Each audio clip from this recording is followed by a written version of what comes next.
Welcome back to Parenting Roadmaps. Parenting Roadmaps is here to help you, the parent, navigate this journey of child development. Last week we focused on gross motor skills, and this week it's fine motor skills. One point I made in last week's video, I want to carry over to this week. I haven't done this before, but here we go with a video flashback. First, if you as a parent, or perhaps it's a professional who works with your child, a teacher or a pediatrician, has concern about a possible delay in development, then you need to remember that there are many connecting points and interwoven areas in development. Meaning, keep your mind open to what the origin of the delay might be. Something that presents itself as a possible social concern may actually have its roots in a delay of gross motor skills. So, developmental skills. Sure, we can talk about them individually and do our best to divide things into groups and categories to help us understand them, and it helps as well in evaluating how a child is progressing developmentally.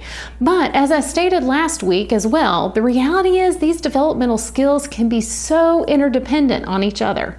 Looking specifically at fine motor skills, the strength of fine motor skills can be directly linked to the strength from within, meaning development of fine motor skills is dependent on the strength of gross motor skills and taking it a step closer to core strength. It's not a difficult concept to grasp, but it's one that we adults don't think about because it comes so naturally for us. Let's look at a common situation for most older preschoolers. A child sitting in a chair at a table working on something with their hands. This could be beading, stacking blocks, cutting with scissors, and as they move into school settings, writing or coloring. If we're talking about fine motor skills, as parents, we can zoom our focus right into how the child is using the wrist, hands, and fingers to get the job done. But we have to remember to zoom out a bit on this scene. The child might have strong eye-hand coordination or finger isolation skills, fingers that are able to move independently. However, if the strength and control in the shoulder muscle is weak, do you see how controlling and steadying the wrist could be a struggle and as an end result might make the task harder for the child or keep them from completing it? Taking a step closer into the body, think about a child with weaker core strength. Again, a wobbly base means the child, whether they realize it or not, is having to use additional physical skills to steady their body in the chair and also focus on controlling their fine motor skills for the activity. And we all know the harder we have to work at something can sometimes result in frustration and exhaustion. Now, let's run this scenario in reverse. A child who has the benefit of a strong core can more easily steady themselves in the chair.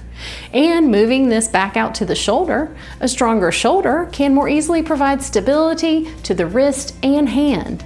Do you see where this is going?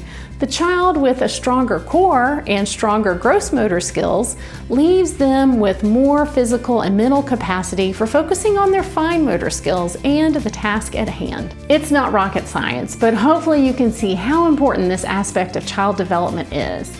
As you're looking to support your child's developmental growth, remember, the strength comes from within.